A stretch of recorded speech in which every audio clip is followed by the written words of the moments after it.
Let me show you how to transfer contacts from one iPhone to another iPhone. Don't forget to transfer both your iCloud contacts and your email contacts. I'll show you how to do both. Now, first we need to head into the settings of your iPhone and make sure all of the settings are turned on so that your iCloud is backing up all of those contacts. There are a couple different places where your contacts can live. One is in your iCloud. So these are contacts associated with your Apple account.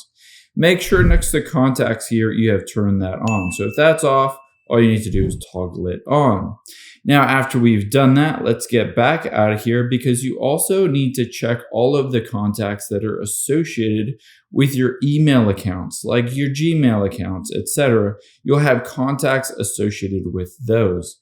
So you need to go into the mail settings and go to any of your mail accounts here and make sure contacts is turned on.